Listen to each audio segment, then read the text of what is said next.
Seguimos então repercutindo o tarifaço americano para produtos brasileiros e sobre o assunto eu converso agora com Constança Negri, gerente então de comércio e integração internacional da CNI.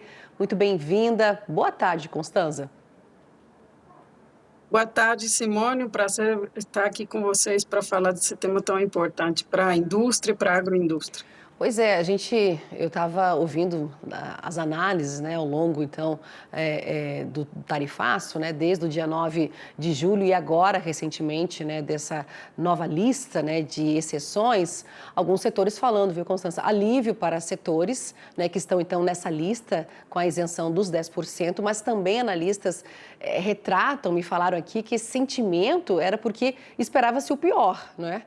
E agora, com esses 600 produtos isentos, outros receberam, então, 40% e aqueles 10%, né, que estavam lá anteriormente colocado por Trump, somando, então, 50%. E eu te pergunto, os impactos, então, para a indústria brasileira, né, para os estados, então, que dependem dessas exportações para os americanos. Eu te pergunto, a competitividade, ela está, nesse momento, ameaçada? Como você falou, Simone, de fato, o anúncio mais recente trouxe um alívio, relativo para aqueles setores que estão incluídos, nas isenções, mas, de fato, também, a gente mantém ainda uma preocupação considerável, quando a gente olha aqueles produtos que ainda estão sujeitos a tarifas, seja aquelas iniciais do 10% e se somando adicionalmente a do 40%. E é importante lembrar, Simone, que a gente está falando sempre de camadas adicionais que se aplicam às tarifas que os produtos já enfrentam.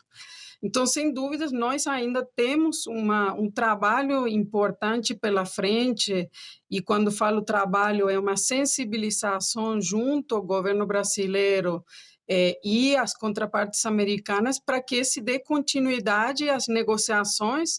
E aí, talvez para dar uma estimativa, quando a gente olha produtos que ainda estarão sujeitos, seja por via das medidas específicas, a 2.302, ou das tarifas horizontais recíprocas, nós estamos falando de estimativamente 50% da pauta, aqui pensando em setores importantes para a pauta desse canal, o agro, no sentido do agrocarne, café e outros setores relacionados a frutas, pescado também, que são muito relevantes para as exportações com os Estados Unidos e relevância para o próprio setor, e nos quais a gente entende que ainda há um espaço muito grande para se convencer ao governo americano a também seguir essa onda de diminuição de tarifas e redução para os setores que ainda não conseguiram isso. Tem esse espaço, né, para continuar com essas negociações. A gente sabe que o prazo é para a semana que vem, 6 de agosto. O governo, o ministro Fernando Haddad falou que o Brasil não vai retaliar os Estados Unidos. Busca-se, né, nessas negociações, esperando aí os parlamentares voltarem na semana que vem para buscar esse apoio todo. Mas, Constança, quando você fala em relação a essas camadas adicionais, a gente sabe que esses setores que ficaram fora dessa lista de exceções, né, de isenções, aí a gente coloca frutas, a gente tem o café e carnes. Carnes a gente sabe que tem essa alíquota, né, de 24,6%, né, e se somados a esses 50%, eu já ouvi aqui de analistas que fica inviável essas exportações, porque não vai ter interesse do lado de lá do importador pegar a carne brasileira, por mais que a gente saiba que tem esse déficit no rebanho americano, mas ele pode, né, o americano buscar a carne em outros players. Mas eu te pergunto, os estados que seriam mais afetados, aí a gente tem perdas estimadas pela CNI? Nós temos perdas estimadas para o país como um todo, e aí eu acho que essas perdas são projeções de cálculos.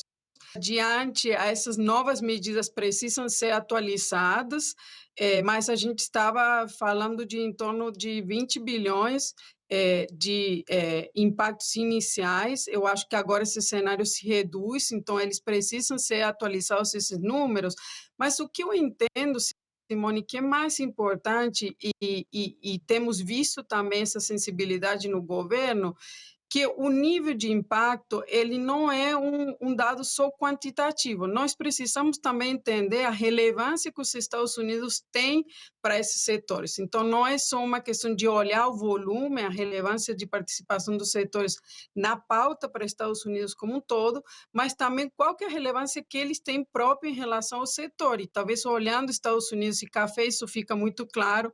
É claro que são setores que têm também prioridades para que se busquem outros mercados, e essa agenda de mercados, de diversificação de mercados, é uma agenda que também a indústria vem defendendo, independente e que precede a esse cenário atual dos Estados Unidos, e que a gente deverá aguardar para entender se ela se intensificará ou se, no mundo ideal, nós continuaremos tendo sucesso, mesmo que gradativo e não na velocidade que gostaríamos, na negociação com os Estados Unidos, enquanto a gente também trabalha em paralelo na abertura de outros mercados.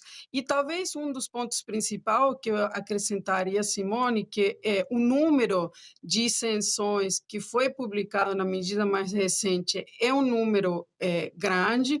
Quando a gente olha o peso que essas isenções têm na pauta como um todo, a gente está em um cálculo que vai desde o 35% ao 39%, e isso por que ele se dá num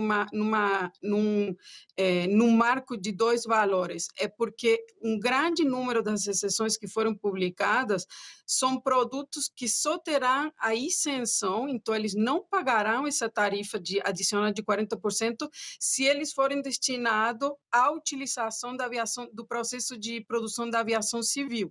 Então, se esses produtos não tiverem essa destinação, eles terão que ser sujeitos a essa alíquota de 40%. Pois é, Constança, a gente vê aí o setor, né, nessa expectativa, né, para que as negociações elas avancem. A gente viu aí em relação a outras indústrias, o couro, por exemplo, a indústria do couro, calçados, a indústria de transformação, alimentos, enfim, os Estados Unidos, então, sendo o principal destino de exportações de estados importantes como São Paulo. A gente vê também essa expectativa em relação aos empregos, não é? Essa possível instabilidade aí, mas o governo colocando essa ajuda, né, que vai ser anunciada esse plano emergencial aos setores que serão mais atingidos.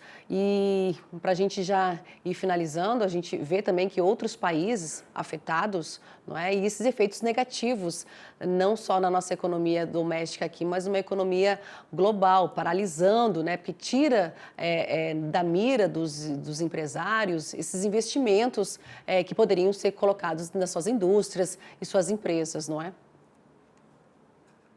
Olha, eu acho que você colocou muito bem, Simone, esse cenário atual, ele traz primeira consequência de uma enorme instabilidade e falta de previsibilidade para as operações da empresa, e muitas vezes isso é difícil de quantificar, mas pesa muito no dia a dia para as empresas, e o fato de que as próprias medidas também em relação aos outros países vêm sendo alteradas, faz com que a gente não consiga ainda ter um panorama fechado de até que ponto o Brasil, hoje, podemos dizer que ele está ainda sujeito a uma alíquota maior que os outros países, mas a gente vê que, de recente, outros países também tiveram alíquotas aumentadas. Então, ainda fica pouco claro se a gente terá algum benefício em relação a concorrentes, o que nos faz colocar todos os esforços em continuar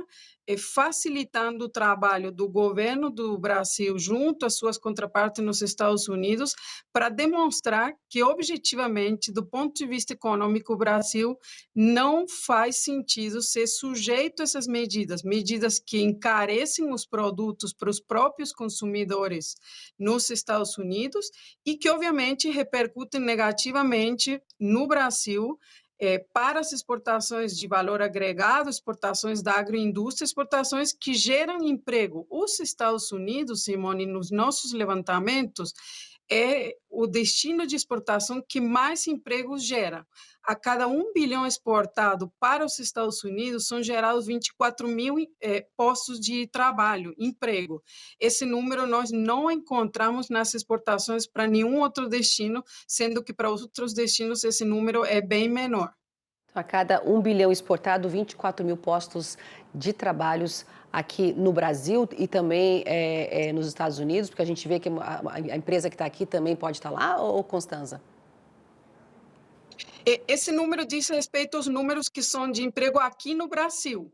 Mas você tocou num ponto importantíssimo. A nossa relação é tão ganha-ganha com os Estados Unidos, tão complementar, que é o país com o qual existe um tipo de comércio que se dá entre muitas empresas interligadas, intercompanies. Então, é um tipo de pauta comercial onde o comércio e o investimento se retroalimentam num circuito vantajoso, sendo que muitas empresas brasileiras estão estabelecidas com investimento produtivo nos Estados Unidos, gerando ganhos de renda e de emprego também nos Estados Unidos e vice-versa aqui, sendo que os Estados Unidos são o principal investidor no Brasil. Constanza, rapidamente, que meu tempo já está estourando aqui, mas a CNI, ela prevê algum tipo de ação, viagem para o exterior, uma comissão, assim como foi feita pelos parlamentares que foram a Washington para conversar com os parlamentares americanos? A CNI, ela programa uma agenda nesse sentido?